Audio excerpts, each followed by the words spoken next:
is once quoted by a man that I consider one of the great peacemakers of the world along the lines of Gandhi, Mr. Matthew McConaughey.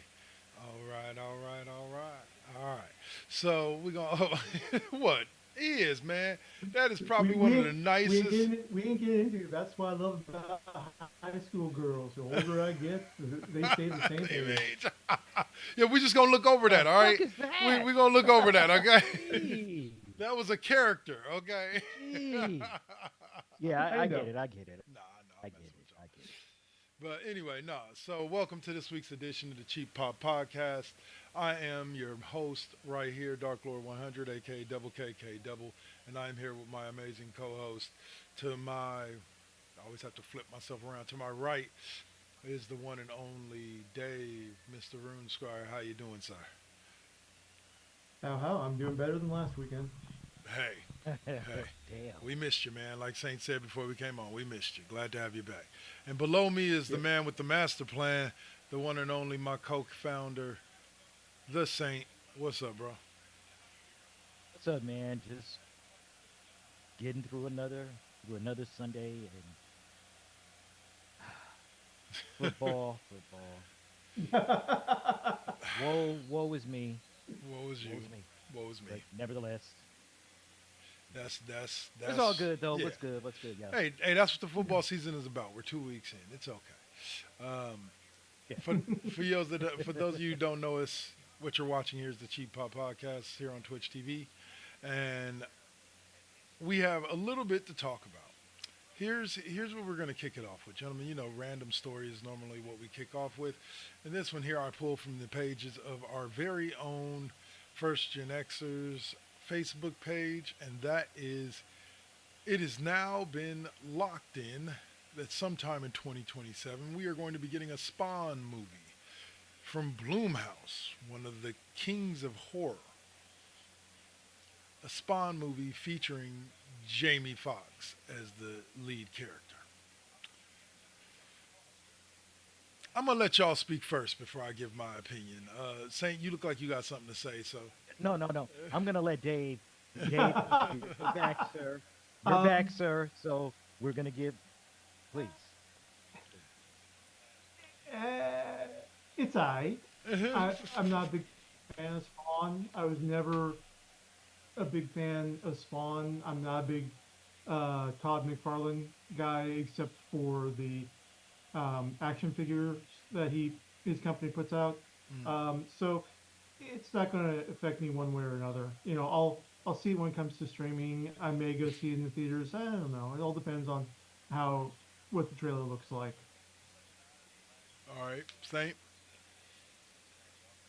Folks, let's just be clear. We've been hearing about this fucking movie for years. Okay, Jamie Foxx has been attached to this for these past years. Um, it's been shuffled around quite a bit, and now Bloomhouse is gonna bring it on. Yeah, I'll be just like Rune's Crier. I'm just gonna go ahead and sit and I'm just gonna watch it on streaming. Like Look, I'm not saying who cares, but it's like I'm Yeah, listen. I'm happy with the performance that Michael Jai White did back in yeah, back yeah, in the day. yeah, Okay, he killed it. um, Wish we had gotten the more of them. the official voice for Spawn, as far as I'm concerned, is the one and only um, Keith David. So Yeah. yeah, yeah. Well, I'm super good, really, super yeah. good. I mean, I'm not slamming it. I'm glad that it's coming out for the fans of Spawn. I realize it's a big thing. It's just not a big thing for me. So, happy for you all. No hate at all. Just have fun with it. all right. So Yeah, I no, kind of have I'm a not speaking out of the impressed. both side of my face um, opinion on this. On my one side, I'm kind of right there with you guys, but from a different angle. Just like I said about The Crow. There are some movies that just don't need sequels. There are some movies that don't need to be redone. Like the first Crow was fine. We didn't need Yeah. two. We didn't need three or whatever else they did. We didn't need this new remake. The old remake that came out a few years back. We didn't need that. The first movie stood alone, stood the time. It's still a good movie today. Okay. Yeah. From that angle, I agree in regards to this was not a movie in Spawn that needed a remake. Now, I say that, and at the same time, out the other side of my mouth, I'm extremely happy that if anybody is going to play the main character outside of Michael Jai White, that it's Jamie Foxx. I believe he can play the role. The man's a very versatile actor, etc. So I'm happy to see Jamie Foxx get the work, but this was a movie that didn't really need to be rebooted, redone, remixed, resaid. Like, it was fine. The original was done. I think we should have gotten more Michael Jai White as Spawn movies. Like back in the day. Like, I even like John Leguizamo as the little clown dude. Like, he was pretty savage. Like, it, it, yeah. Like I said, like I'll be honest with you. I am a drone. I go and I watch every single Fast and Furious movie when it comes out in the theater. I think I've seen all of them except for, no, I've seen all of them in the theater. But that was a series that literally could have ended with the first movie and it would have been all right. The first Fast and Furious could have came out and there could have never been another movie and the whole world would be okay. It would not feel like we were missing anything. No offense. Yeah. But there are just certain movies that don't need a sequel, they don't need a remake, they don't need a reboot. Spawn was one of them. So good luck, Jamie Foxx. You're a hell of an actor. Hopefully your acting can save this movie. Um, Now, but I, one thing I just thought of is that if this gets a success, uh, um, it could spur actual action from Disney and Marvel on the Blade reboot. true, very very true. Like I didn't even think about that angle on it. Mm. Like 100%. Like this could force Disney and them to say, okay, it's time, pull the trigger. Because I think um, Pull the it, trigger. uh, the Spawn remake I think was announced about the same time that Black Panther hit theaters. Am I right on thinking that? The first, you mean the first So one with you Chadwick? know, Yeah. Black, yeah, Yeah, or is it being talked about longer? yeah. It could be longer. Like I want to say That it was was announced back then. 2018. Yeah, right. But just like the first Black Panther film proved that black-centric filmmaking with black writers, black actors, a black director Can be successful. catering to a black point of view can be successful. Yeah, Now, I'm not saying Spawn is all that, but uh, he is definitely one of the more successful black characters created by a white creator. very true. And so, yeah, so just spitting it out there. For sure, for sure. Oh, you got it. And but last I thing, do not disagree with you. the last thing I'll say on it is this: the Bloomhouse angle. Bloomhouse makes some pretty good horror movies. So if that's the angle that They they're do. going with the movie, they chose a good a good production studio to go with because they're pretty damn good when Okay. it comes to the horror genre. So Okay. good luck. What's up? I do have one disagreement. I do What's have up? one disagreement. Fantasy Island, Yeah, get the fuck out of here, bro. Hey man, That was a piece of shit. I'm every sorry. studio has a good one and a bad one, and some studios have a really bad one. Like think about it like this: if you've ever heard, I would have rather watched the TV reboot, and that didn't really last. if that hold was on, ass. if you ever if any of you listen or viewers are old enough to remember, I know these two decrepit niggas are. Anyway, but Dude, fuck you, bro. um, I'm but far from decrepit. if any of you have Far ever from it. seen a movie named called Freaks, or a movie Yeah, called yeah, Student Bodies. Those yeah. somebody went out, recorded those, put them on film, and put them out there to be seen. So if those two movies can get seen, then that movie can get seen, because those two movies are so bad they're good. Like I legitly, like, it's like the Toxic Avenger movies. Like, they're just so horrible that they're good. And if you've never seen Yeah. Toxic Avenger, go look it up. You'll laugh your ass off. It's one of the grossest and the funniest Speaking of thing I've ever seen. speaking of remakes and Toxic Avenger, the remake of Toxic Avenger Um, with Peter Dinklage in the lead role is apparently been stalled. oh, toxic. It's gonna be Little Toxic Avenger. Like That's that. what I understand. Wow, wow. Yeah, But that's it's gonna going be to be odd. Peter Dinklage. I mean, Peter. which, hey man, you gotta respect the dude for his craft. Oh yeah. Oh no, he's damn good I at what mean, he hell does. yeah. I mean, Peter. I mean, Yeah. listen. I am very late. I am very late into the Game of Thrones because I literally Hmm. I didn't watch it because I was watching other shit. Yeah. You know, that was especially during football season. I mean, come on, that was during a time. Hey, Yeah. but but I had managed to watch Peter Dinklage on Game of Thrones. Um, Once again, thanks to Roxy Hart 82. Nice, nice. Um, it actually got me into watching it. So, I definitely have tried to watch it, but Peter Dinklage is a great actor. I mean, any role that he plays, he fits in there real Yeah. nice. Yeah. So, and especially what he did with the Avengers. So X-Men. that to me was, that was a definite plus. Yeah. That was definitely a plus. All right, fellas. So All right. this week on Pop Culture Corner, we kind of have some random things. Okay. So we're gonna go on ahead and We jump. always have random Okay. things. No, Pop Culture Corner.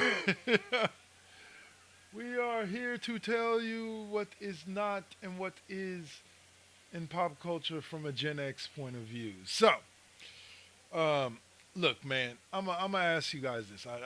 We'll have this discussion, and this is a long, long time ago that this was said and done, but we're gonna discuss it here now today. The Marvels. Okay. Okay, Hmm. this movie, possibly one of the most hated Marvel movies, short of Thor: Love and Thunder. Okay, universally panned on a regular by MCU fans. Uh, and my hot take on it is the Marvels is not nearly as bad of a movie as its critics would like you to think. Yeah. Like, the movie was actually well written. It had a lot of good comedic breaks at right times. Maybe some of the characters weren't portrayed the way people wanted them to be, but to call the movie trash or to say that it was a horrible movie, which is a lot of what I've seen and I still hear people talk about when they talk about the Marvels, I think that's excessive. What do you guys think? Dave, kick us off. Okay. I think that on its own, the Marvels is just fine.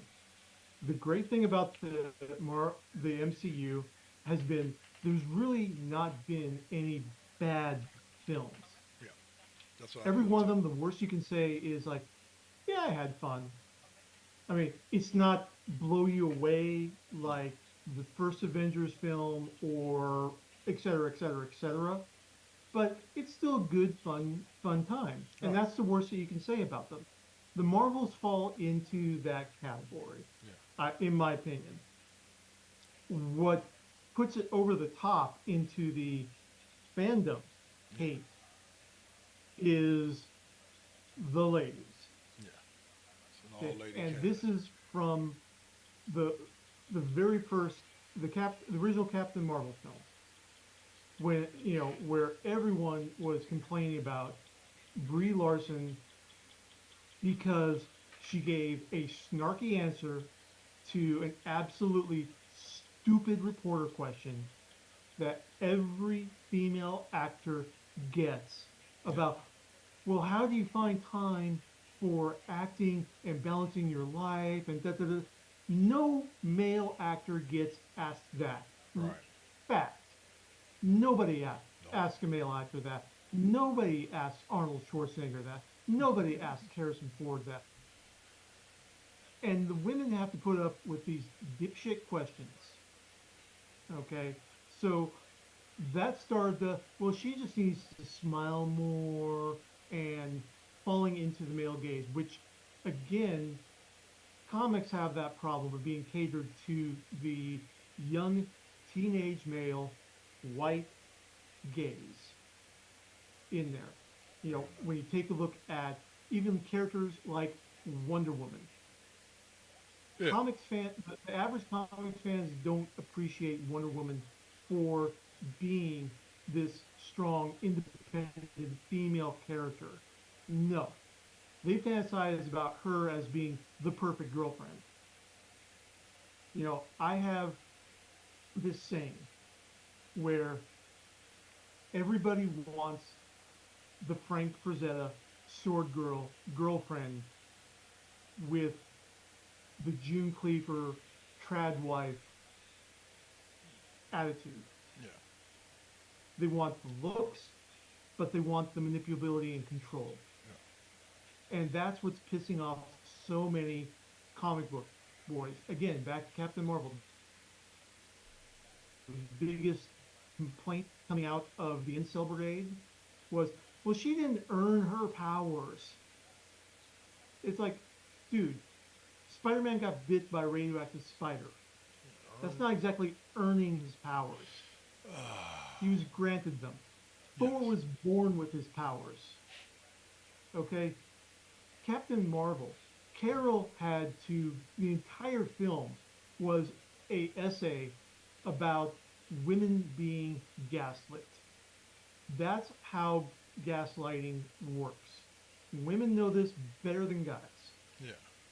because we don't listen to them when they complain about this. You know, she goes through the entire movie being told all these lies about her powers, her origin, her purpose, all these lies from Yeah. every single person that she trusts.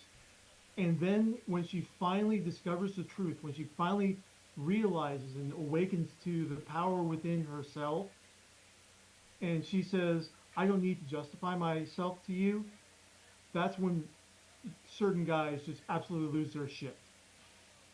You know, just it's facts. Yeah. So that carried over into The the Marvels. Marvels. You know, the fact that Miss Marvel, Iman Vellani, is probably, I mean, she's right up there with Tom Holland and Robert Downey Jr. in perfect casting Yeah. for the character.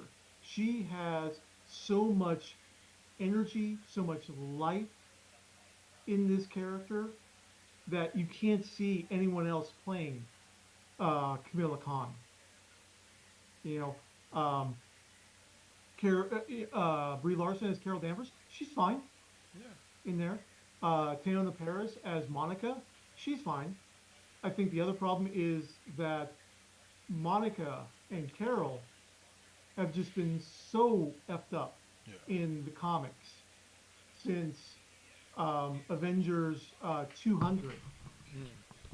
when back in the comics days, when Captain Marvel was, when Carol Danvers was a part of the Avengers, and she gets literally mind raped and physical raped to give birth to a baby that grows to maturity within hours, and then Good lord.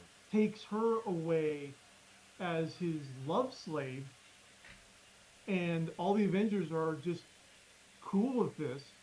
Tony just says, who are we to judge how love works? Wow. Yeah, that's kind of Okay, twisted. Yes. I I No. I specifically That's the fuckery. because I specifically Yeah. I specifically remember that issue. Yeah. Okay, I specifically remember that issue, and at that time, I know that she was Miss Marvel Yeah. You're at right. that I'm point sorry. in Yeah. time. because Captain Marvel had just died from Right. He had the cancer. But cancer. nevertheless, my opinion is this on the Captain Marvel movie. It was okay movie. Yeah. Yeah. The villain though, there was to me the villain was, I'm sorry, I hate to say it, but the villain was like a third rate Thanos. Or no. A third rate what you call it from with the he had the stone first. What was his name? Red Skull. The destroyer. No, Red no, Skull. no, no, no, no. No. The first villain in the first Guardians of the Galaxy. Oh, Oh, Ronan. Ronan. Ronan. Yeah, Yeah. Ronan. Yeah, Yeah. Right. And it was yeah. like she was like a third rate Right. Ronan to me. I mean, the villain is always supposed to be bigger than life itself in each of these movies. Right. I wasn't feeling that. Just like Thor: The Dark World, Right.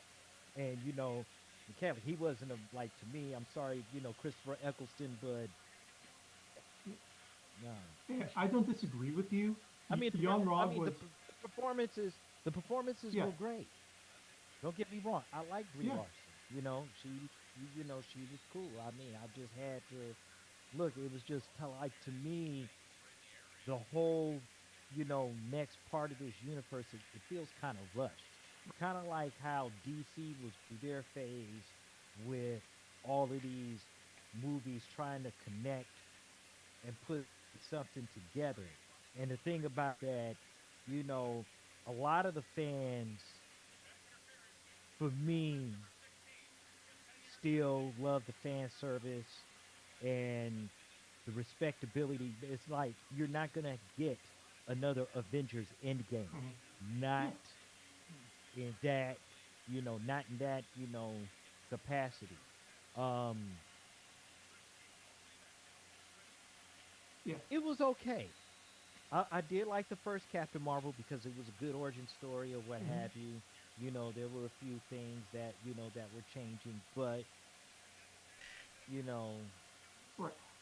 I don't disagree with you. I just hated that they Yeah. didn't even call her Photon Well, I or mean, something like how that. has Monica Just gone through, you know, Photon, Captain yeah, Marvel, Captain Marvel, Captain Marvel, just Photon, Captain Light Marvel Ray, and Photon. Spectrum, Yeah, et cetera, et cetera. But I don't disagree with you about Jan Rog. But the point is that Jan Rog was not the main villain. Jan Rog was the henchman. The villain in Captain Marvel was the Kree Supreme Society. Intelligence. Well, No, it yeah, wasn't even the Supreme. Yeah, it's the Supreme Intelligence is part of it, but it's just the society that she faced, and that's the difference between filmmaking for the female point of view versus filmmaking from the male point of view. Is I, that there's subtleties in a female themed picture that are not thought of by male creators. I think that okay. it's something, and I've said this before on this very show, and I've said it before. I said it before on the Cheap Pop podcast before with Alpha.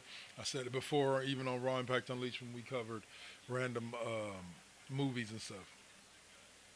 The first question I ask myself before I go to Google, Facebook, whatever, to type out a review of a movie is, am I the target audience? If I'm not, then I have a tendency to be a little bit more polite and kind about the review that I give. Because I understand that this is not being told for me to understand from my perspective. This is being told for somebody else. I use a prime example. Ms. Marvel, the TV show for Disney Plus. I sat and watched that show. And if I wanted to be critical of it as a 40 plus year old grown man, I could have been extremely critical of it. It had its flaws. But the first question I ask myself is, am I the target audience? No. Teenage girls are the target audience for this particular movie or for this particular show. And I sat beside one and my daughter that loved every minute of it. She had no complaints about it. Mhm. She talked about it for weeks afterwards. So if they're hitting their target audience, Who am I to say that the movie's trash? Who am I to say? Who am I to say that the movie's no good? And that's where and that's where I come from when I like to think that I give as balanced as I can reviews of things because of the fact that when I like I said when I my the first question I ask myself when I walk out is if I'm the target audience. Now if I am 20 plus, 30 plus, 40 plus year old males, then I go in. Like then I have every right because Right. I am the person that they're trying to impress. But if I'm not the person they're trying to Mhm. impress, there's no reason for Right. me to be too critical of it. When I'm Right. dealing with it. Hold on. Hang, Yeah. I mean, like, hang on yeah. just a second. We just got a sub once again. Thank you. Be more humble. Gaming in the building. Awesome, Right on. I awesome. appreciate you. Thanks a lot, man. Yeah. But like I was saying, I like Black Panther. Yeah, Did it hit me as hard as the first Iron Man film? No, no, no. because the first Iron Man film was I was the target audience for that. Right, I right. realized that I wasn't the target audience for Black Panther. I appreciated Black Panther. I Yeah, think it did a fantastic job. But getting back to the Blade reboot, um, the current news is that Shang-Chi director uh, Daniel Destin Creighton is uh, now attached to be the director. Which, nice. I mean, he did a fantastic job. Shang-Chi. I mean, Right. the fact that he elements that come with Shang-Chi's lore. Yeah, I mean, it was amazing from an outsider looking in perspective. But I think that his vision for Blade, would be different from if they went with a black director like, say, Antoine Fuqua. yeah, Okay, because you know we have to accept that as media spreads out, that sometimes we're not going to be the target audience. I mean, gods know that this is something that I've had to accept over the years. And I'm perfectly fine with that. I can still Right. I can still watch it and be happy for my friends getting representation finally in a industry that has long been catering to guys like me, where I've been the target demographic. It's growing up in the '80s. I mean, everyone was everyone complains about, well, there's too much diversity in GI Joe and all this. It's like, look, I'm naming off Joes and He-Man characters and everything that look like me, like idealized version of white males, buff Duke. and everything. And I can't even get on one hand the number of black GI Joes there are. And Stalker was one of the first ones in Yeah. the '80s. Yeah. Yeah. Roadblock Okay, too. I grew up Roadblock. Well, Roadblock was generation No, was no, no. Yeah. Yeah, second Before second or the third second phase. release. Yeah. Before the second Yeah, phase of GI Joe, the only black character was Stalker. yeah. Yeah. And I mean, I grew up at the tail end of the 12-inch GI Joe action team, and that was one main guy and one white guy with every hair color in there. You had black hair, brown hair, Yeah. blonde hair, red hair, and one black guy. Yeah. uh, Yeah. Okay, That. No lies told, man. No lies yeah. told. So it's like I have a wealth of characters in my childhood that I can look up to, that I can emulate myself based on. mm-hmm. You know, Star Wars. I had my pick from Luke Skywalker, Han Han Solo. Solo, Yep. Wedge Antilles, da da da da da. We only Black sheep had had Billy D. Lando. Williams. We had Lando, the You dude only that have turned on the good people, guys. people, people of color only had Lando. Yeah, no shit. No Latinos, Yep. no Asians, no, yeah, no nothing. So it's like Actually, I'm hold perfectly on, cool Dave. with John Boyega. Quick joke in there. Technically, because I Yeah. believe Boba Fett was Latin, so technically all the clone soldiers were Latin in the first three Star Wars movies. Well, that gets back that gets into the prequel stuff in there, and so that would be Pacific Islander, Not Pacific Islanders, sorry, not not Latin, Latino. but they were Yeah, anyway, yeah, sorry. but but it's this whole you know there's like our buddy Jamil says, representation isn't pie. Right. You're not getting a smaller slice just because someone else is now getting a slice. Or yeah, for sure, for sure. You know. All right. So that's been compelling conversation there. Um, Yeah. Yeah. I would throw another one at you about the Eternals, but we can get into that on another day. No, no, no, The no. That Eternals is a whole that nother mess. that's a whole nother episode. Hell no. All right, so I know we've Yeah. talked about the show multiple times, but we are now approximately 3 days away from the two-episode release of Agatha All Along. I know I'm excited to see this, but that's just because I'm a huge Catherine Hahn fan. Always have been for a long, long time. Loved her in WandaVision. Looking forward to this. Are either of you looking forward to, or not looking forward to, Agatha All Along, which debuts in 3 days on Disney Plus? Yeah, yeah. I'm gonna look into it. I'm definitely gonna be checking it out and making making good views because actually shit, there's a lot of stuff that's also coming up too. But definitely Agatha all along. That's gonna be something interesting. Oh yeah. I'll look at it. What and that's what in like 2 days? Was Three that days. next week Three sometime? days. 18th. 3 days. Yeah. Yeah.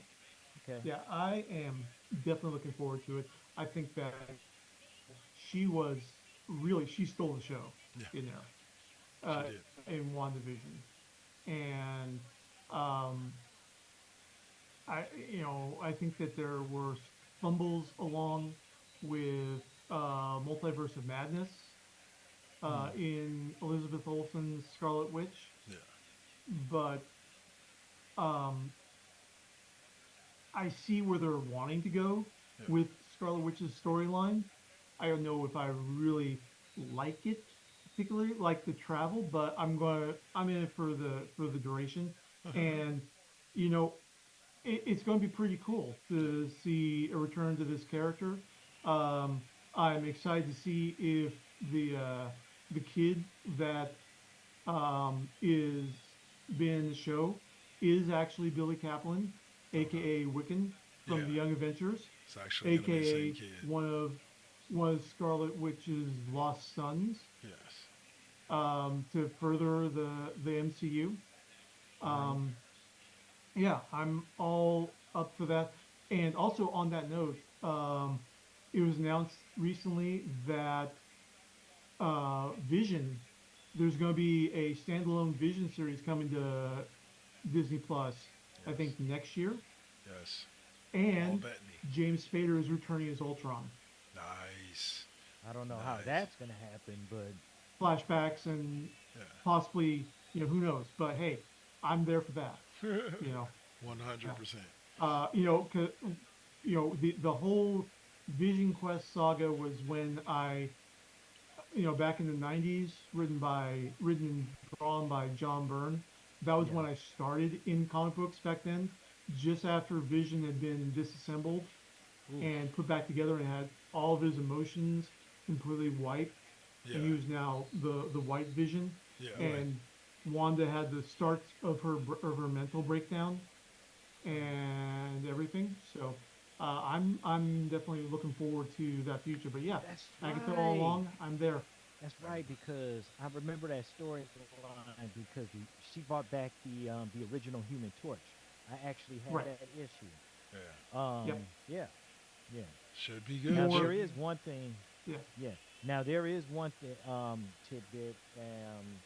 Is speaking of other things. We know that the Penguin drops on the 19th Yeah, with Colin Farrell, and and definitely going to be wanting to check that out because this is pretty much the prequel mhm, to the Batman movie.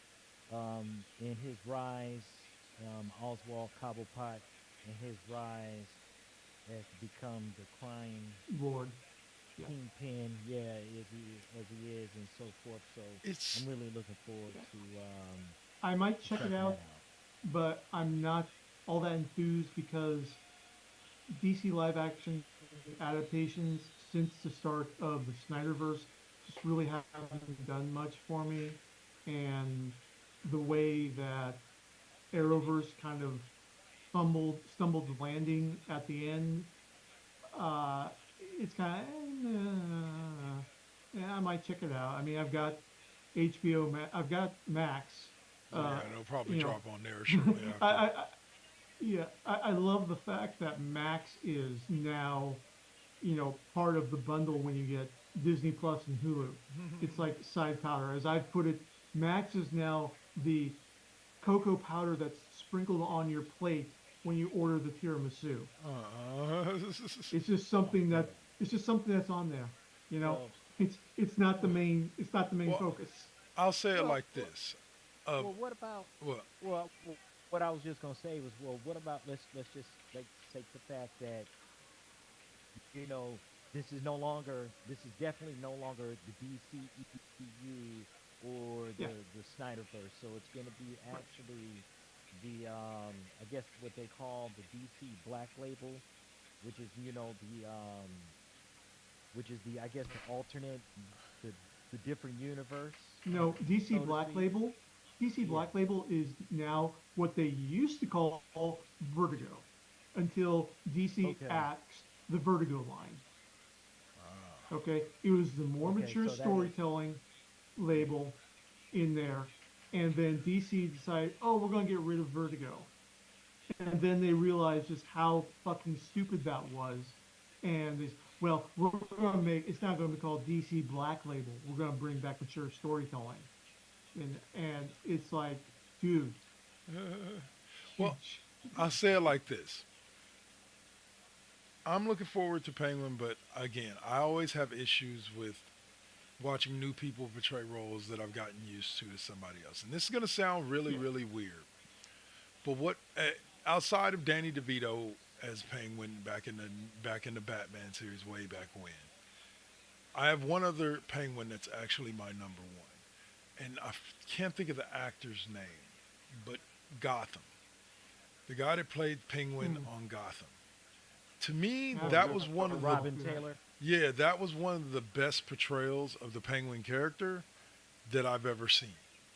So for me, I'll probably end up going to see it if the trailer looks good. I haven't seen any trailers yet. I'll probably go look one up after we get done here if there is one out there.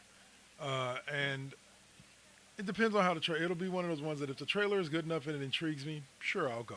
But I'm not super excited about it because it's reimagining another character that I liked in another medium, you know. So I I want to see more mini drivers Oswalda Cobblepot, yeah, Penguin from Cape Crusader. God. That was she was not fucking Oh, around. the female penguin. That Yeah, was that was pretty female Yeah. dope. penguin was it could have been really bad, and they nailed it.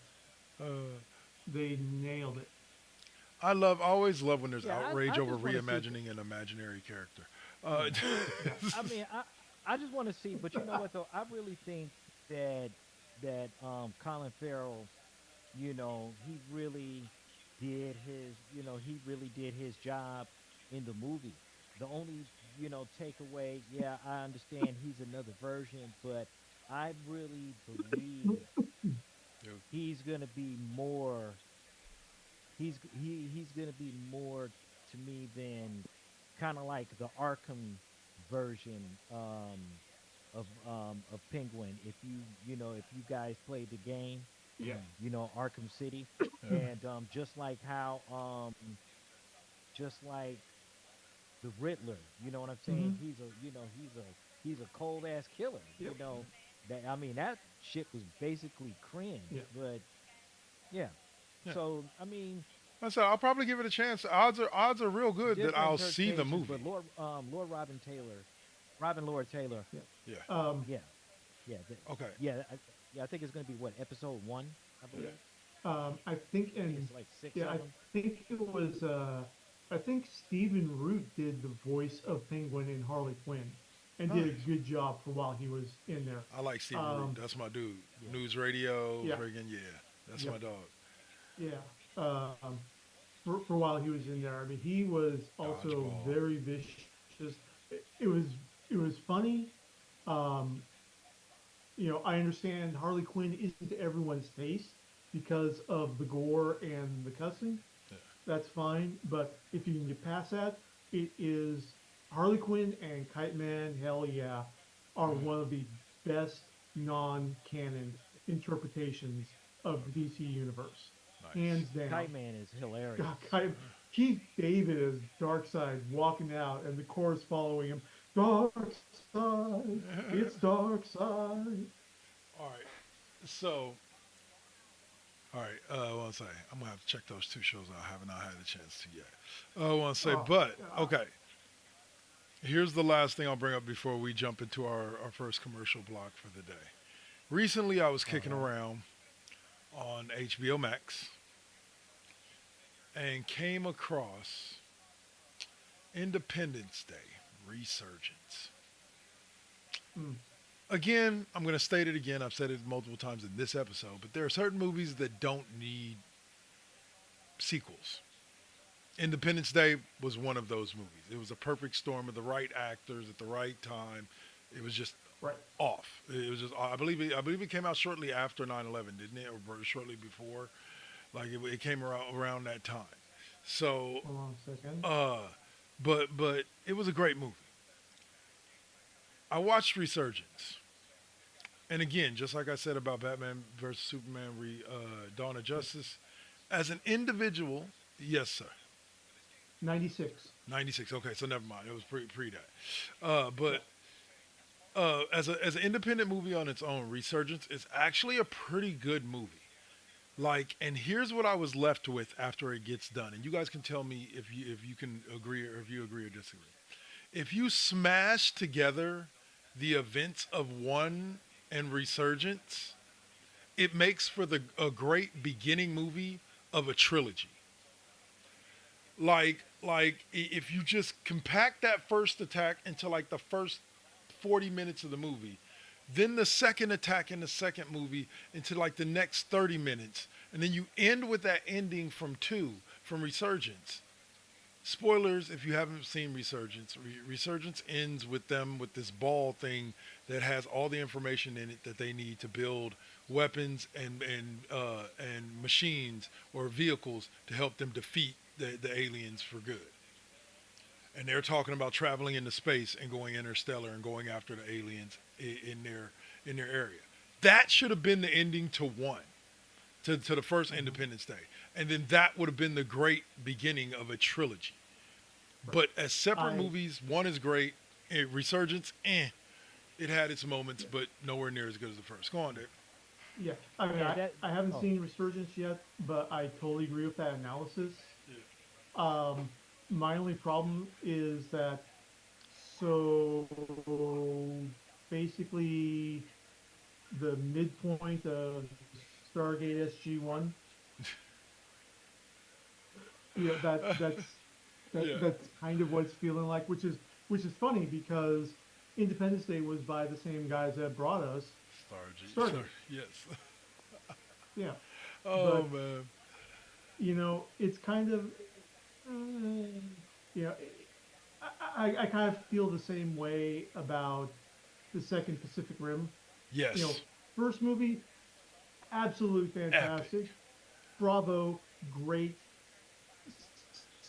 Was kind of, was this trip really necessary? And both movies had the same issue with It didn't trying. really. Sorry, we're trying to tie back to the originals through having their main characters be the children of characters from the original. You know, Yeah, like like, but Independence Day does a little bit better of a job with it because they actually do bring back some of the actors, like Data. Forget the name of the actor. Brent Spiner comes back as his character from the original Brent Independence Spiner, Day. yeah. Yeah. Who else? What's his name? I can't remember the actor's name, but Jeff Goldblum and the dude that played his father in Independence Day. They both Judd come Hirsch. back. Judd Hirsch. Yeah. Okay. And then, but yeah. So go on, saying what are your thoughts? Okay. My thing is this, because I saw a resurgence. As a matter of fact, I saw it not too long ago because it's on HBO Max right now. Yes. Independence Day 1 and 2. Yes. Technically, there was supposed to be a third movie. There definitely was supposed to be a third movie, but Resurgence just didn't. Yeah, it just didn't work. But Yeah. to me, that is the plot. To me, was XCOM. You know how XCOM rolled, okay? The original XCOM. Yep. That game made the technology, and they turned around in the next game. They turned around and sent it right back to and put it right back on their ass. Yeah. So yeah, Yeah. I know. No, Yeah, XCOM. that- And, right. Well, and that was a flaw with not just the original XCOM trilogy, XCOM 1, XCOM 2, Terror from the Deep, which I love because I'm all about the ocean. But the more that recent game was badass. the more recent interpretation, XCOM Enemy Unknown, and then XCOM 2. I don't know if you played the newer Yeah, XCOM. I played. I play. I have XCOM 2 now, and Yeah. I've been playing it every once in a while. But Yeah, it's like we just achieved this, all this level of technology. We just fought this, year plus long war against these alien invaders, and we're going to be fine with the aliens coming back and saying we come in peace. Here, let us show you how to, da da da da da. yeah, It's, it just breaks the suspension of disbelief for me. I feel you. All right. So Yeah. on that note, gentlemen, But go ahead. We'll call it a timeout for right now, and we'll go on break, and we'll come back with a little bit of SmackDown Alley, and then our video game reviews, because I'm pretty sure we got a lot to talk about. Because I know I want to talk about NCAA, and fuck that game or the new college football. Fuck that game, and I will tell you why in the final block. Stick around, because I'm telling you, it's coming. It's coming. I got a lot of good things, and a lot of fucked up things to say about that. Pardon my language for those that are offended. Let's hear the fuckery. Yeah, Don't yeah. forget, don't forget, guys. You can always catch the replay of Cheap Pop on our radios network, First GenXers Radio Network, or you can catch the replay here on Twitch or at 2KT2network.com, firstgenxers.com. Check those websites out there. Yeah. Those launch and out there. So we're everywhere. Find us. Peace. You got to keep it. You got to keep it lovely. You got to keep it. You got to keep it lovely. Success comes right after the struggle. I ain't even giving up on whatever I wanted. The tragedies I've seen, I can't even stomach. Most of y'all weak as shit and would've started running. Every time I make it back to the crib, I'm thankful the Most High let me see all of it. Grateful I'm lovely, and I've been real with this. Please don't judge me, I'ma stay on my shit. I'ma keep a grind mode button, push it, make it do something. No balls for me, cause I'm a loose cannon. I get to choose, camera, switch it up, look up a new banner. Keep smoking on that banner.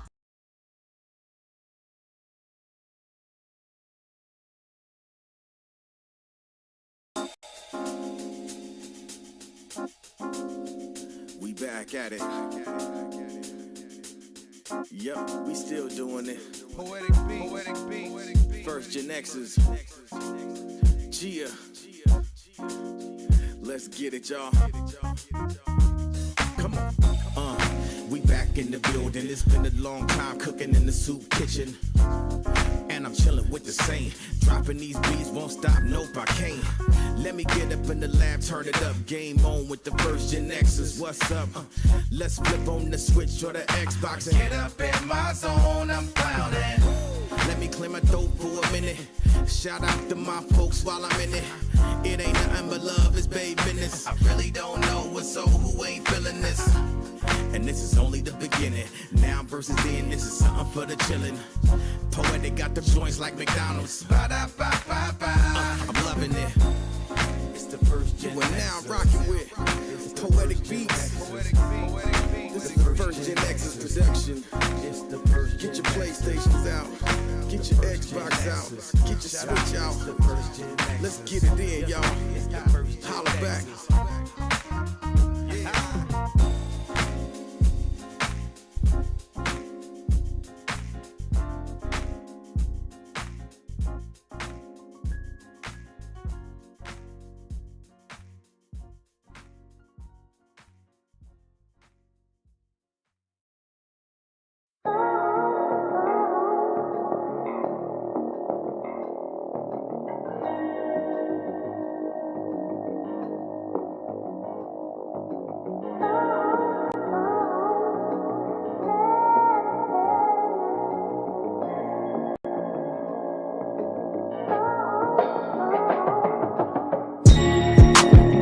They say that beauty is in the eye of the beholder. But the definition of beauty is distorted. Yeah, come on. Searching for yourself, so insecure about the way you look, so you go to Miami. You can't find the love within yourself.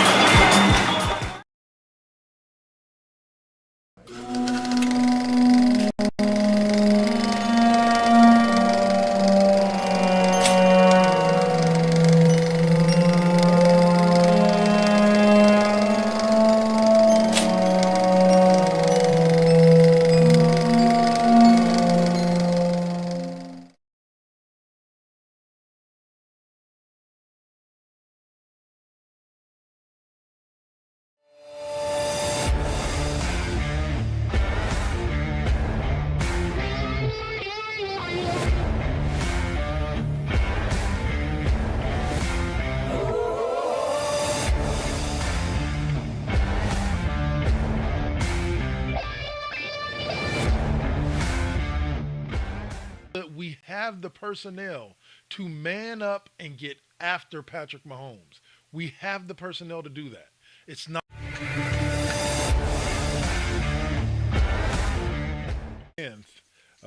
They avoided playing each other in the first round. It looked like they were going to be playing each other in that first play-in matchup.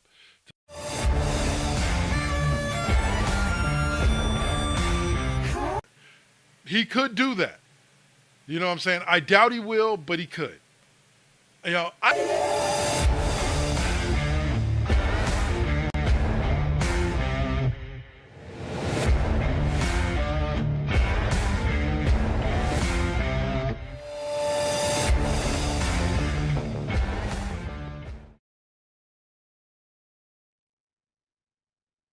and we are back because I am black and they are not. No, they are. He is, but he is not. Y'all can see what I'm talking about. I'm just mumbling along here. Anyway, welcome back to the Cheap Pop Podcast right here on First GenXers on Twitch TV. And I am Dark Lord 100 for those of you just now tuning in. Below me is the Saint, aka Agent K28. And to the right of me is Mr. Rune Scryer.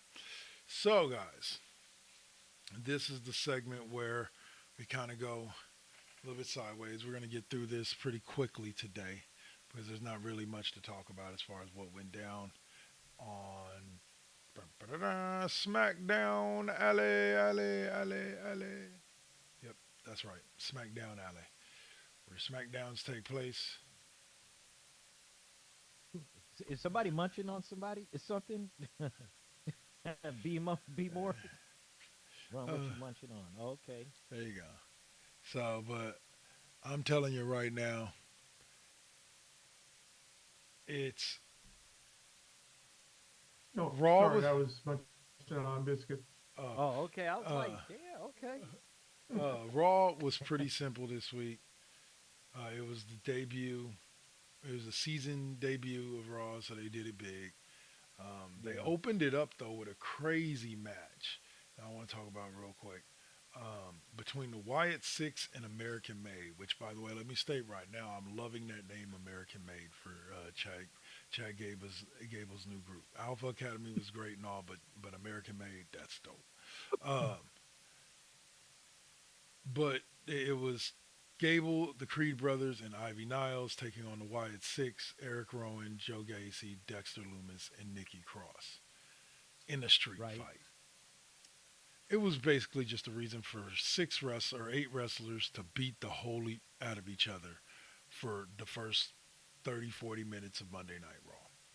But the segment in particular that impressed me was at one point Eric Roland like spears somebody or tumbles through him on through the wall. You know, the wall that separates, the wrestling ring area from the fans and all that. And they have that one little area where Samantha Irvin sits and all that. Broke through the wall there. Eric Rowan then proceeds to pick up a piece of the wall and hit every male member of American Made in the head with it. Now, I've seen dudes pick up stairs, tables. I've seen dudes pick up sledgehammers and hit people in the head with it. But I don't think in my Yeah. 40 years of watching professional wrestling, I've ever seen anybody literally pick up the barricade and hit another wrestler with it. I'm pretty sure it's happened before somewhere. I'm pretty sure if you look through all the wrestling through all the time, it has happened before. But I've never seen it. But you had to hit three people, but you hit three people with it, right? Yeah, he hit three people. Bow, bow, and bow. Just Eric Rowan, you're my hero for that. That was amazing. So we furthered along. They did Bret Hart in the ring because they were in Canada. So of course he gets the Yeah, big I did see that. the big cheap I pop. did see that. Uh, come on, man. Bret Hart and Gunther, and he's like, you're a coward. Like, you're like you're a punk. That's kind of like that same diss they did to Generation X. Yeah. You know what I'm saying? It's kind of like that same kind of like that like Oh like man. what? Like legit, man. Like they legit pulled the "You Are a Coward" card, and Gunther fell for it. Of course he did. It was written in the script. Anyway, well, I'll say, but where they surprised me with it was this: is I was like, I saw Bret Hart walk down to the ring. Okay, I saw Bret Hart lumber down to the ring, to use proper terminology, Hmm. because Bret Hart can barely walk. He was just, his way all the way down to the ring. Then I saw Gunther come down, and I'm like, they better not have this man this geriatric man take a bump. They bet he can barely move, and you go. Then it hit me once his music hit. Sami Zayn is French Canadian, and he's from Canada. Yeah. And that's the Yeah. guy that's going to be facing Gunther for the belt, most likely at Bad Blood. So Yeah. then it all clicked. I enjoyed the segment. Sami Zayn comes out, looks real strong. Hopefully he gets his championship match. And being the last guy to actually defeat Gunther in a match, I think that this match is going to build to something good. I hope so. I definitely hope so. And I mean, I like what now. I will admit, I like what's going on with the Judgment Day and the twin twin tower and The Terror twin Twins? terrors because the Terror Twins. Yeah. Yeah, I'm enjoying that right now because boy, Dominique Mysterio, he's gonna get it, man. He's probably one of the best heels out there right now. Yes, he is. But right now. Dominic Mysterio looks like that 30-year-old dude that was dating my high school sweetheart when she was 17. Like that's what him and Liv Morgan look like. Like legit, the mullet, everything. They straight up look like if a 30-year-old dude was Mexican dude or Latin dude was dating some 17-year-old chick, blonde chick. My poppy. Ooh. Like, yeah, it's just not right. It's not right. Don't get me wrong, Dominic Mysterio, bro, you're killing it. But but that porn smash and mullet just ain't having it. Like, please tell me Yeah. when they make you a baby face, you shave it all, bro. Like, just stop it. Uh, anyway, so yeah, that was Raw. SmackDown was a little bit different. It opened up with Cody Rhodes taking on Solo Sikoa for the WWE Universal Championship, and that We knew that was well in a steel cage, and it was a hell of a match. It really was. Like yeah. Solo is a beast inside that ring. Um, and it ended in an unexpected way. After Cody got the pin, of course, the two wolves and the werewolf had to come out and climb the cage and get in to attack Cody. And guess who comes to Cody's rescue?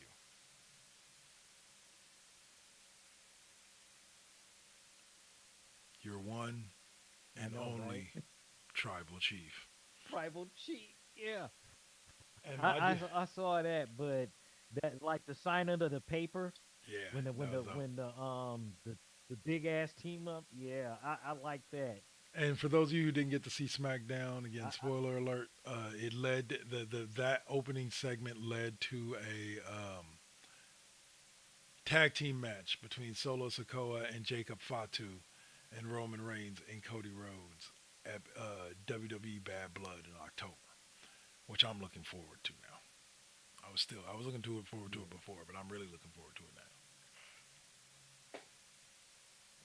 Yeah, I'm just ready for them to just he just need to go on ahead and just take care of business, You know? But they had this just moment. like and Also, and wait for Paul Heyman to come back. but they did And have wait for this him to moment come back. where Roman steps in the cage, beats the shit out of everybody, turns around because he's about to like spear Solo into next week, and Jacob Fatu grabs him and pulls him out the ring. Roman looks directly at Jacob as he's standing in front of the cage door and goes, and starts nodding, and Jacob gets in and gets dragged out by Solo before anything can happen. They are perfectly, watch the moments, people. They are perfectly building what will eventually be a one-on-one match between Jacob Fatu and Roman Reigns, and it will be one of the best matches we've ever seen. Like, period. It will be one of the most well-worked. Two of those two, gold right there. I think I think Jacob Fatu, he's gonna turn on Solo Sokola. I see it coming. I see that coming from a mile away, buddy. And I I don't know. guarantee you, bro, it's gonna happen. I think That's gonna happen. I think they're I've definitely been hinting calling at it. on some of my predictions, bro. I think But I think there's I think that's gonna happen. I think I can see where you're coming from. I just don't know if they're going to pull the trigger. I think if it does happen, Because I guarantee it's not going to be anytime soon. Because I guarantee it's probably gonna be at the Survivor Series because you know The Rock is gonna be coming back pretty soon too. and I think that's where a lot I of people think are misunderstanding too. A lot of people think The Rock is going to come in on Solo side, and he's not. He's going to come in as a face. He's going to come in on Roman's team. I think a lot of people are misunderstanding where WWE is going with this. The more I look at what they've been doing, I think the more a lot of people. I could be completely wrong. I'm no expert, but 'Cause I think that I don't think still- we're going to 'cause we see still- what we think we're going to see. Go ahead. because we still need that Roman Reigns against The Rock solo action WrestleMania 41, and I But see it. I guarantee. but that doesn't he's mean gonna come back with this as the final boss. but that doesn't mean he has to come back on Solo side in order to give us that one-on-one match. Like there's a lot that can happen between Survivor Series, and just like everybody thought last year when The Rock stepped up that it was going to be The Rock and Roman Reigns, and then they ended up shifting gears and The Rock ended up as a part of the bloodline instead of coming to take Roman down. Like I can see them shifting gears and having Rock come back at Roman's side, and then maybe somewhere around Royal Rumble or Elimination Chamber, maybe Rock then does something to to draw Roman's ire, and they go head to head. Or remember, The Rock already told Cody, when I come back, I'm coming for that. Maybe we get Rock versus Cody at WrestleMania. Never know. Whoa. Or then, hey, maybe, and then maybe you got to think about this. We get another, we can get another John Cena versus The Rock. That could have been what It they could were happen. setting up at this year's WrestleMania. So, like I said, lots of ways they could go. Also, one last thing before we move on from SmackDown Alley. Congratulations to the Yeet Man, Jey Uso, for becoming the number one contender for the Intercontinental title. I'm hoping that eventually leads to him winning his first singles championship in WWE, because he is easily, by far, the most popular character or athlete, short of, I would even say LA Knight isn't as popular as Jey Uso is right now. So do something with it. Yeet. I like Braun Breaker. Don't get me wrong. I like the fact of how he's playing his role as Intercontinental Champion, but it's time for Jey to break through. All right, so that's gonna do it. And just I like, agree. yeah, well, say, and just like y'all always know, after we talk wrestling, we always have to talk a little.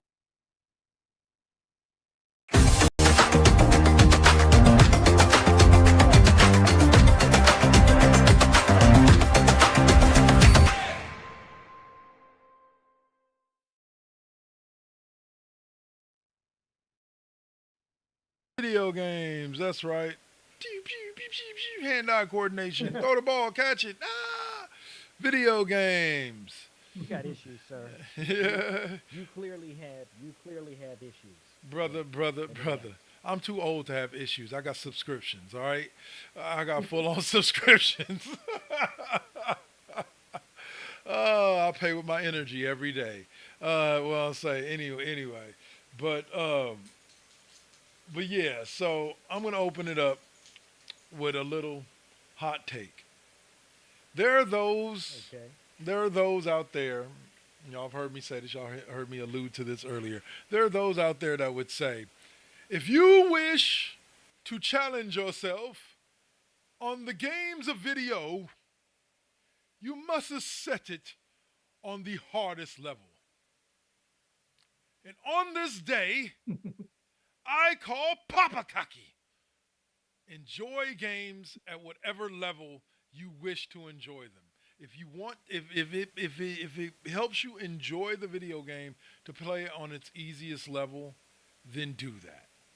I play a lot of my games on normal or slightly above normal, like for most of the sports games, like All Pro, All American, that type of level. I play somewhere around there. Yeah. Why? Because I'm trying to enjoy the game. I want to challenge myself too, but I want to enjoy the game. Heisman, All Madden, they all seem to, those two modes in particular, seem to say the way that they make things more difficult for you is by making your players dumber and the computer players on the opposite side of you smarter. Somehow that's their thought processes, how they make it more difficult. How so? And that does not work for me.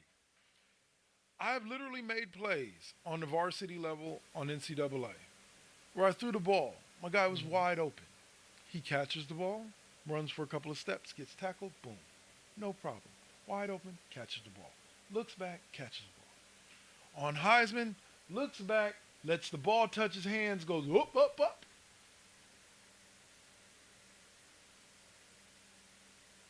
Butterfingers? More like grease hands. Okay, I'm just, I'm for those of you who know, who are in the know, if you watched earlier, Vision was good. Hey, what's up, Vision? Well, I'll say I played in college football 25 EA Sports uh, this afternoon, and I'm playing in an online dynasty with another ex co-host of mine, or old co-host of mine, Mr. Suave, and we both like to challenge ourselves, so we insisted upon setting the difficulty level to Heisman, which is the hardest that you can have on NCAA. And we went online and found this dude who said, these are the most realistic sliders that you can find. I apologize for how much cussing I did during that stream earlier today. I truly do. Oh yeah, cause you were yeah, cause you like, dude, I had to turn my shit off, bro. That's how much like I it was in my ears, man, and I'm like, damn, bro, like, and I'm looking at this screen and I'm like, oh dear, and then I'm like, oh no, and then Yeah. I'm like, yeah, yeah, that's it was just very, very frustrating. It was extremely frustrating. And that's Did why you forget to go in the settings and enable sticky tape? yes, sticky tape, exactly. Let's say no. It's just a matter of like, I. It just irritated me. It just irritated me, and so yes, I'm right there. I know. moving forward, I will hope to not be cussing that much. But Yeah, on Heisman, you never know. Heisman and all Madden, I always do. So, yeah. uh, I'm right there with you. I'm anyone who caught my last Space Marine 2 stream on Thursday night. It was a short yeah. one. It was short, but it was like you got the job done, sir. Yeah, it was just like, oh my god, And my problem with the game, I love it, I like it, I love it, but I hate it. yeah, Um, I love the game, but I hate how complex the first person shooter genre is becoming. yeah. Yeah. Okay, just give me aim, give me shoot, give me melee attacks, give me grenade, give me jump. I'm good. That's all I need. I don't need I don't need a first person shooter to be like a Street Fighter, Mortal Kombat combo button pushes. Yeah, memorize. I'm too old for that shit. Okay. you know, give me So, simple but aim, yeah, shoot. yep. Uh, No, I sometimes I like playing the complicated games, especially the stealth stuff, because I'll do shoot, aim, stab, sneak, you especially with stealth games too. So it's Yeah. like, yeah, I gotta have I gotta have my I gotta have my wants, but I think like right now, because I do want to mention this game. It's a game called um, Undefeated, and okay, it is currently, right now, it is free on the PS5. It's also free on the PC. okay, This game is definitely Superman, but in another in a whole nother form. This would be the perfect game if it was made for it to be Superman. And I mean, the flying mechanics are good, the superpowers, the speed, the whole 9 yards, and No rings. it's really good, huh? Yeah, No and the rings. rings, yeah, well, No, no, the no rings. Remember no 64? rings. Well, no, that you actually have to fly through some rings on some of the challenges, Oh, but okay, but the it's the better. fighting mechanics, yeah, Yeah. the fighting mechanics is just boom, boom, boom, boom, boom, boom, boom, and it's really good. And if you guys, if you have a PC, well, I know Dave, I know you run PC, and I know Kev no PC, but I have like a I couple said, of it's games on I the play on PC. PS5 and a PC. Yeah, Yeah. But uh, this one is like it's really simple, yeah, but it's enough to keep your attention to where where you can get it. It's really good. I honestly think that for free, Hey, and it's a decent game, it's your money's worth, huh? I'll take it. I'll take it. Yeah, So, I mean it's free.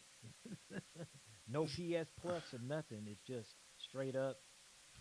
They giving you a game, but they are giving you a preview of the game that's coming out in 2000. I think it's 2026, and it's going to be called Undefeated Genesis. uh, And I think it's going to be worth it. okay. It's Superman without being Superman. Without being so. Yeah, All right, yeah, for real.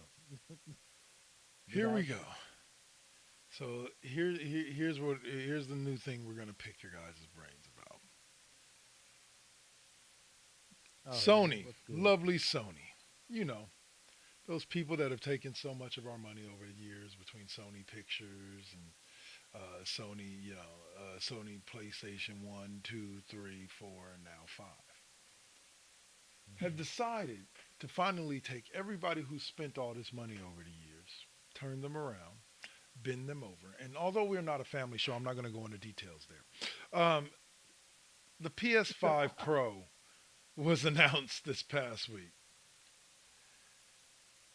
No hard drive. Got to buy the hard drive separately. I believe it does come with like a 1 terabyte hard drive. Runs a little bit faster frames per second than the original PS5. Is $700.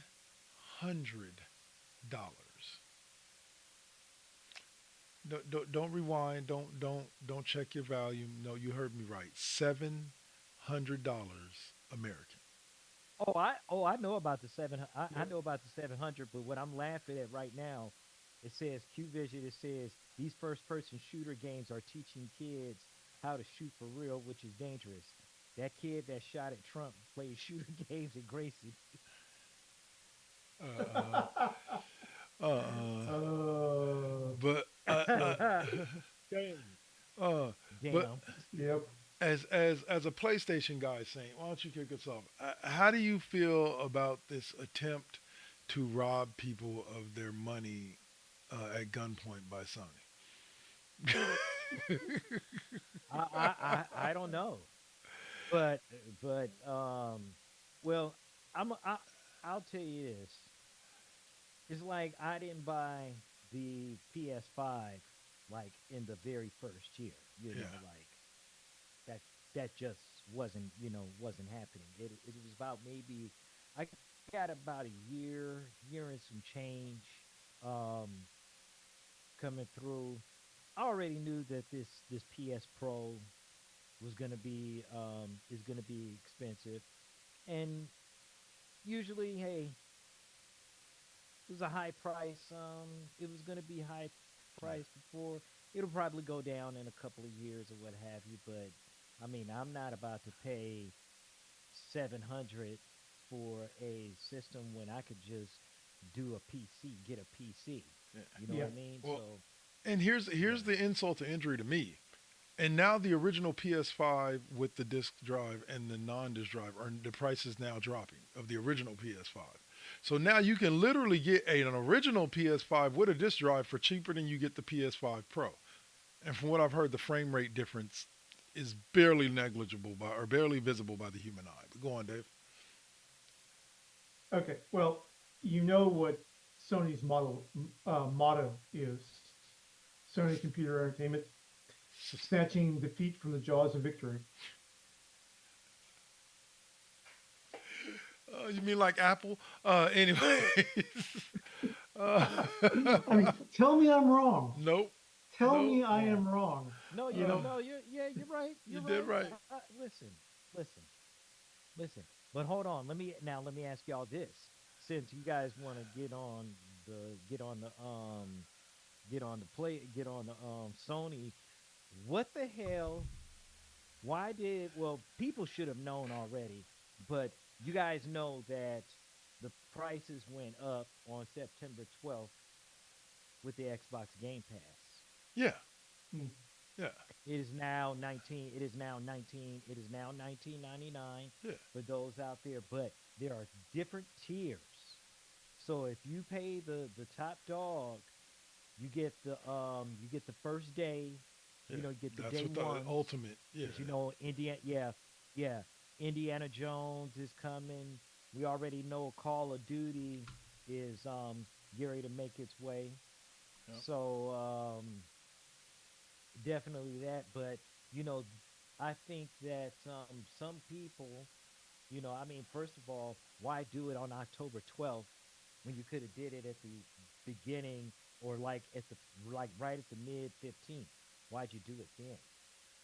Because I know it Random. was some of them, you know, some of it comes with a complete shot and Yeah. like, oh my God, the Game Pass. Wait a minute, they changed the price, and people get a little finicky about raising the prices on, you know, on these game, you know, on these game services. You know what I mean? So it's like, Hmm. because I know that the PlayStation, because Sony went up, um, they went up a few dollars some months ago, and not that anything is significantly changed with the services.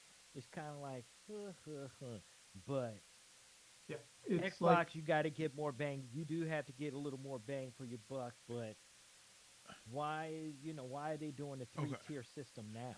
Well, um, I, go ahead. I think that it's in preparation for Indiana Jones because they see how popular that day one re- release has been for some of the AAA games like Yeah, Starfield.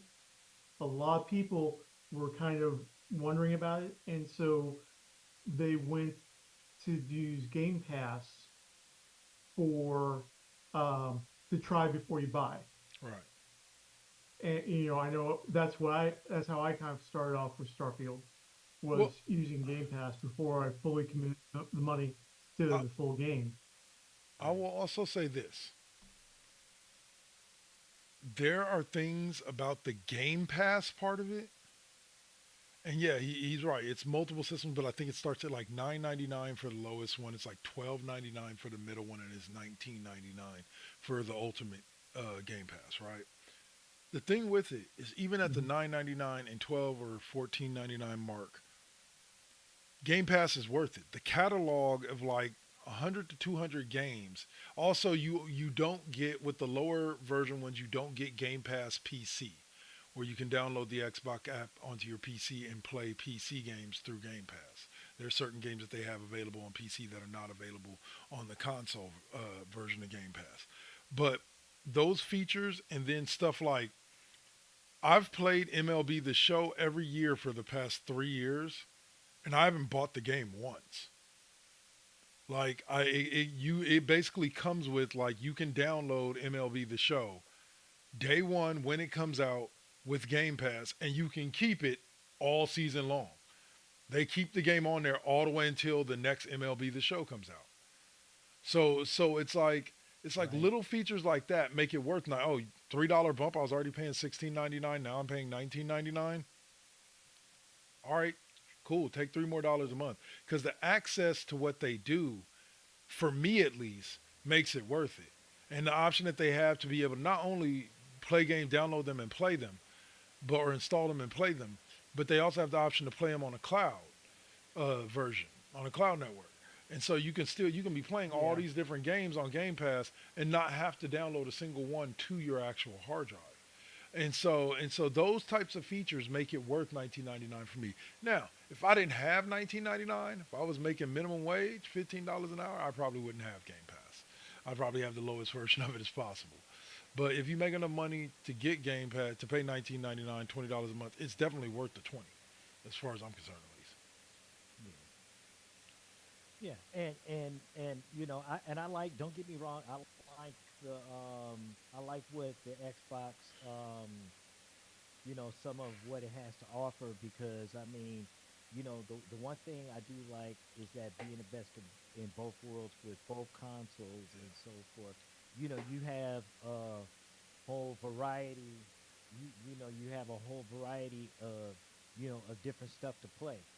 So, you know, I mean, I like. Well, I mean, I actually like both services. I mean, for you know, for me with the PlayStation Plus, I have right now, I have the middle tier. So, you know, you get your three at the beginning, But then sometime during the course of the week, I think the next tier comes up in 18 of 'em, but a couple vision. All about, yeah, no CD slot, and it gets downloaded to your hard drive, and they keep all the money in house.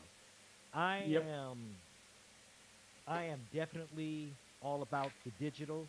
Um, yeah, I do like the collectibles. Don't get me wrong, because CDs are still great, but I like my digital libraries. I know that there's always that opportunity where they can come and take your games because believe you me, only reason one of the reasons I still keep my Xbox, because some of those games that weren't previously delisted have been now delisted, especially Yeah. now that the Xbox 360 store has closed. So, if you had digital downloads, perfect. Because I mean, I have all the stuff I have from the PS3, all the stuff from the Xbox 360, all that stuff. But there are certain games that couldn't be downloaded to the Xbox One, that where the Xbox 360 you just had to kind of like leave it behind, kind of like the X-Men arcade game. Yeah. Well, It was on the Xbox 360, but it didn't make that jump. well, go on, Dave. I mean that gets down to, you know, every entertainment company is trying to convert from physical media to digital media. It's not just video games. Okay, um, you've got um, Hasbro is trying to de-emphasize physical books with Dungeons and Dragons and trying to guide the industry into an all digital game space so that they can eventually they can control what is and isn't usable for the games, because you have to rely on a digital purchase now in a digital marketplace that they control. You can't just go, like have your library shelf with books with the latest editions anymore. You will only be able to play it digitally at some point in the fairly near future. That's what they're going to, because of a lot of market factors. And I understand this, but it's more and more the death of ownership. It used to be that you had what was called free use copyright exemption, Mm.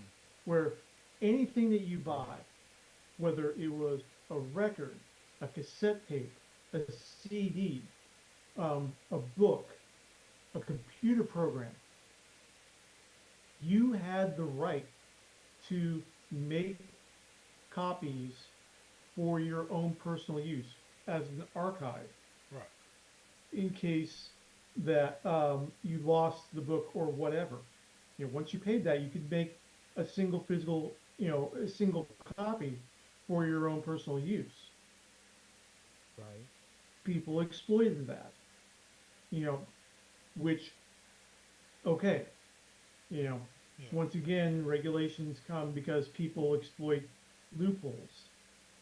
Okay, I knew a dude back in the PS1 days who had a full CD copier, and he would just rent his PS1 games from Blockbuster and then physically copy them so he had the disc, and then, hey, it's okay. And then Well, I had about two or things three of like those games. LimeWire, yeah, things like things like LimeWire, um, P2P, BitTorrenting, all these things, it makes the situation worse from the consumer or from the producer point of view. Right.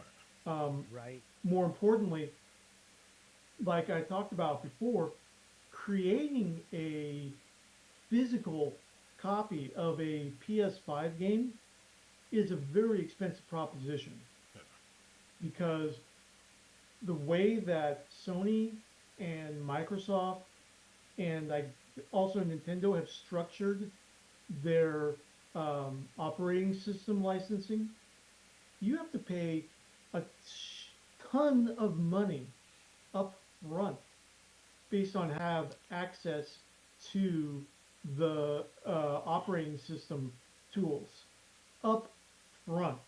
Yeah. And so the Steam model has been much more cost affordable for independent developers. And that's Right. why that's what Sony and Microsoft are using to entice indie developers is this cloud-based gaming platform because they're not looking at the money they can make off physical copies. Yeah. They're looking at the money that they lose from the resold game market. Hold on one That was second, the Dave. original problem. Guys, let me apologize to you for that. Therefore, back. Cheat Pop Podcast. This has happened a couple of times. We're going to try to figure this out. But thank you guys for your patience. Hopefully, guys, you guys are tuning back in. But go on, Yeah. Dave. Yeah, because we just But got that it. was the original beef between Sony and Microsoft and GameStop was that they wanted to start charging GameStop money per resold copy of games. And Yes. so GameStop was just, no, we're not going to do that. Yeah. What you going to do? We're your main sellers. So that's when the big start to cloud-based gaming for Xbox and PlayStation started to be set in motion. Yeah. Okay. They Well, want your money, and they don't want anyone else to have any of that money. and here's the thing with it. I've said this multiple times. That's a given. Like That's like a given. Saint said about like he's all for the digital gaming, and I've grown accustomed to it since 2020. Like since 2020 and most of the Game Stops and all of that shutting down, I've become accustomed to the digital, to being able to download it and it's on my hard drive within a few hours, or like fuck, downloading college football 25. The file's only 28 gigs, so it took a total of like 15 minutes for me to download the game. Um, how that file can be 28 gigs, but NBA 2K24 is 146 is beyond me. But um, but at the end of the day, it was okay to download it digitally. But I agree with Queen Vision or Queen Vision that when he says that I'm good with the digital downloads until somebody like blocks me access to a game that I purchased that's like on my hard drive. Like I'm already frustrated enough with this digital gaming shit with the fact that if I install it on my external hard drive, it won't play on the hard drive. So I have to put it on the internal hard drive. But I only have enough room for about 3 or 4 games on the internal hard drive. So literally I can only keep about 3 or 4 games actually playable at a time. The rest of them just sit on my external hard drive until I'm ready to swap them out with one of the ones that I have on my internal hard drive. And that's the most frustrating thing for me right now. But other than that, like with the digital gaming, but other than that, yeah, I'm like our boy friend of the show, Jamil. Like when he says I want my hard copy, if I'm especially and that's the other part with digital gaming that gets me is I want my hard copy when you're still charging me $90. Like back in the day, or 70, 80, 90, $100 for a game.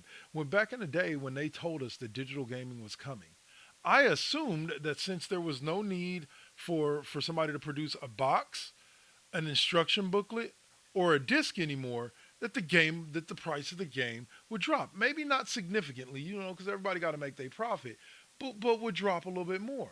Right. But digital games came out literally at the same price point that you could walk into a store and buy a physical copy for, like $69.99. And I'm like, wait a minute, wait a goddamn minute.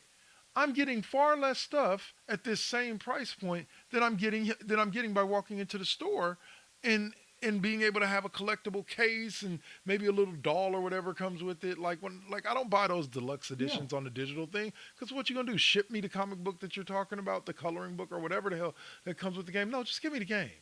But if I wanted all that stuff, I'd go walk into a damn GameStop and buy it and buy the little box and everything else like that.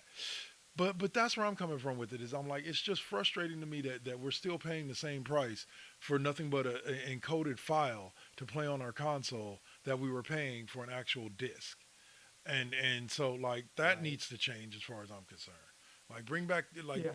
charge me $40 at most, 30 $40 at most for the AAA just coming out. All I'm buying from you is a digital file. All I should be paying is about $40. But y'all go Yeah.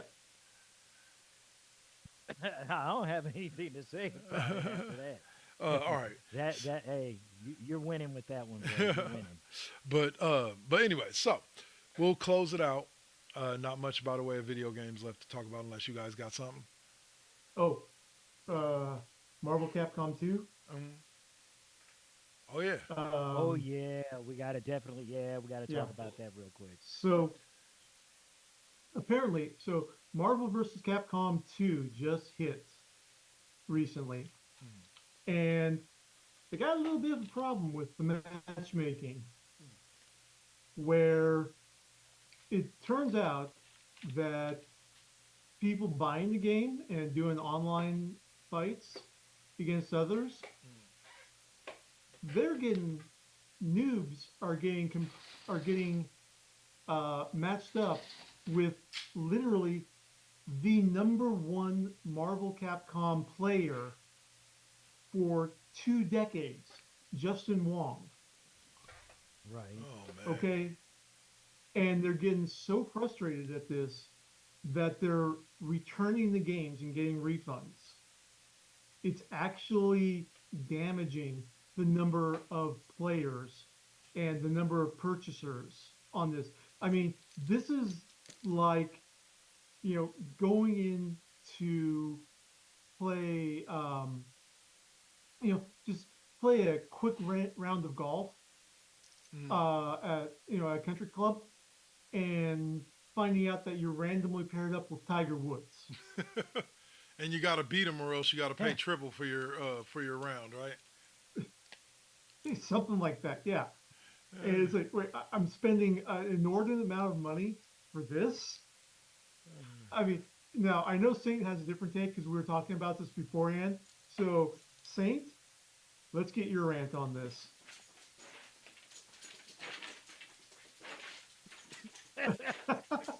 Oh no, no, you got a valid point, man. You have a very valid point.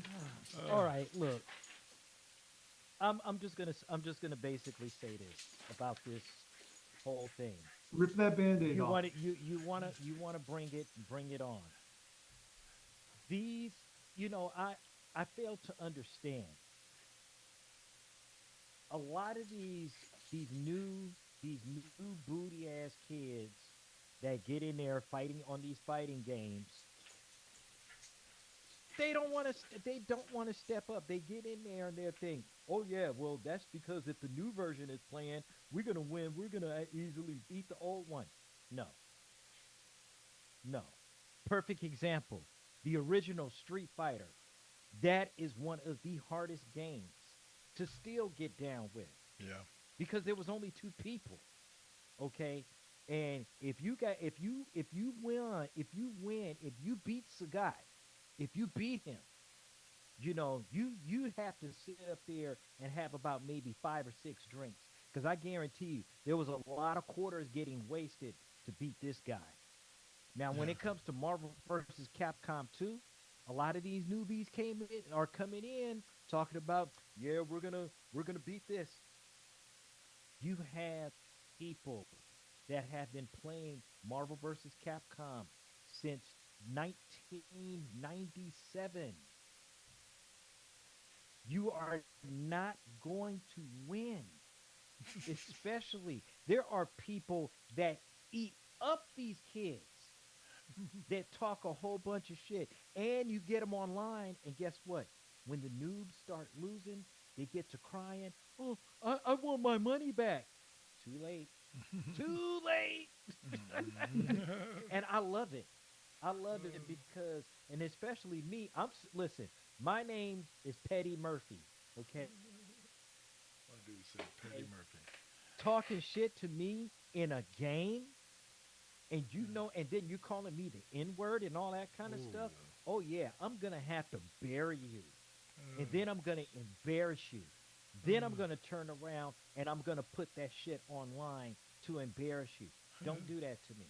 uh, We are mature adults, but at the same time, I need you to understand this is what we do. We have been playing these games for years.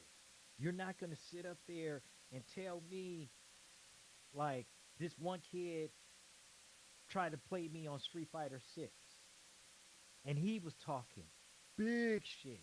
And I mean, big shit. So we got online with it. And I did that shit on Twitch. And guess what? He quit. I had a very short session. This was back right when we were about to be, right when we got the affiliate tag. No, and no, sir, no, for no, sure. we're not playing that. I hate I will appreciate newbies that play me, but don't come in there. It's like bringing a knife to a gunfight. Like, who made you? Who made you? Oh man. Yeah. Yeah, yeah. I'll say, all right. So, other than that, we'll just end on that. Mm. We'll just end on that.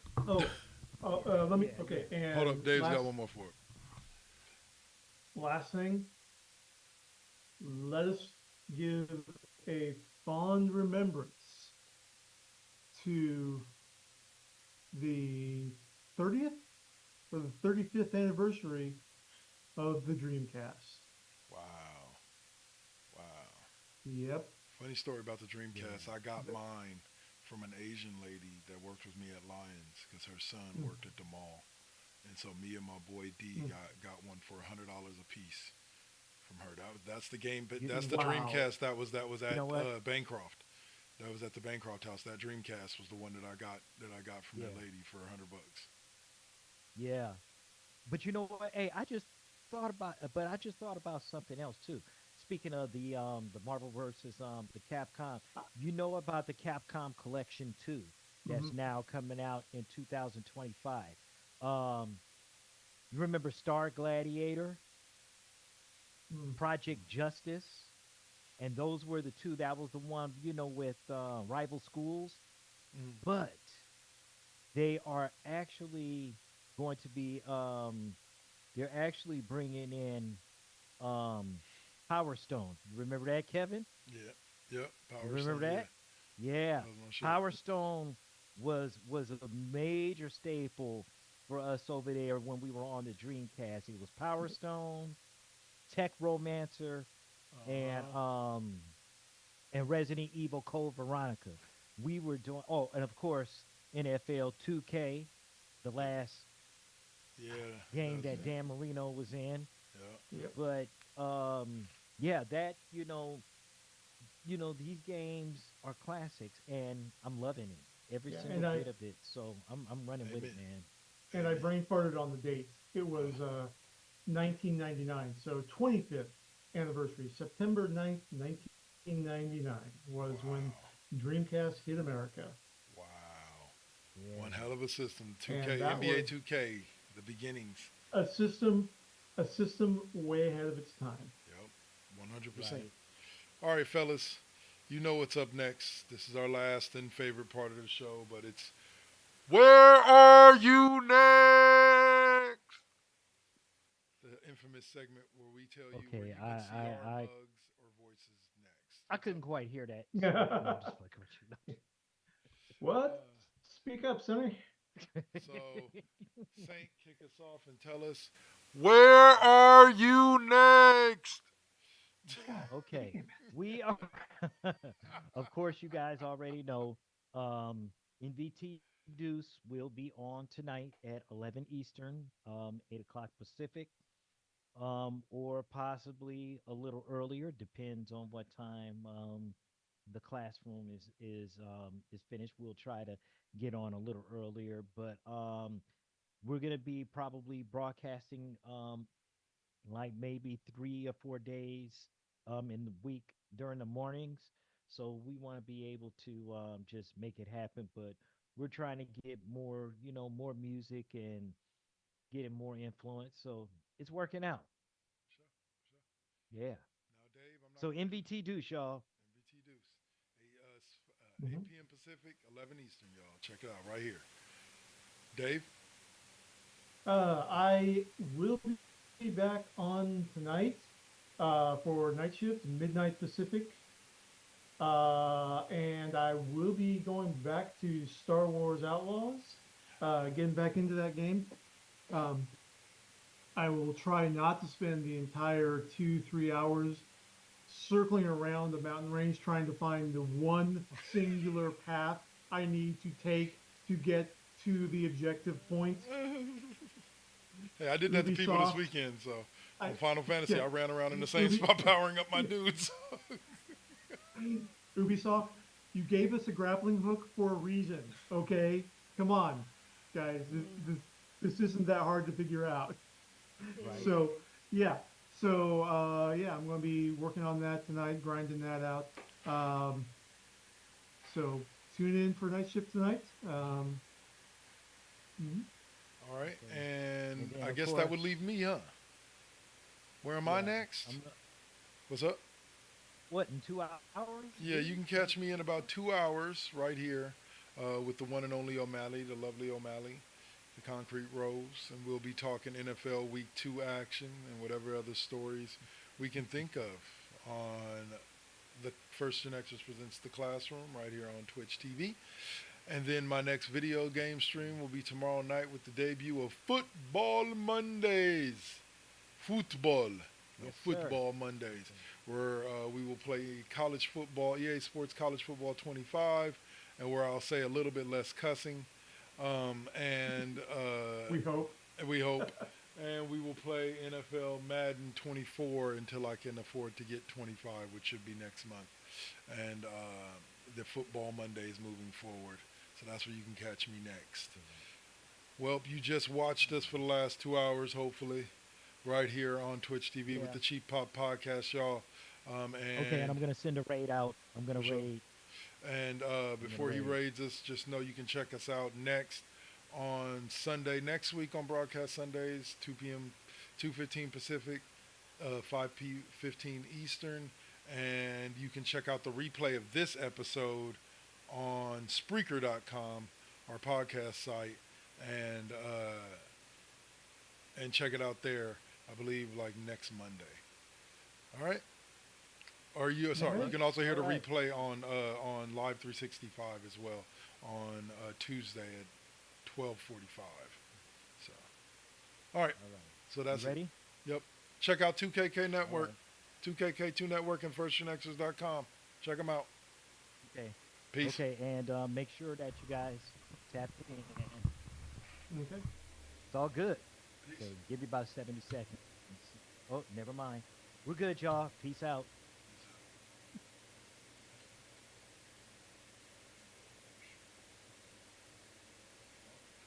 Okay, it's rated. We're good.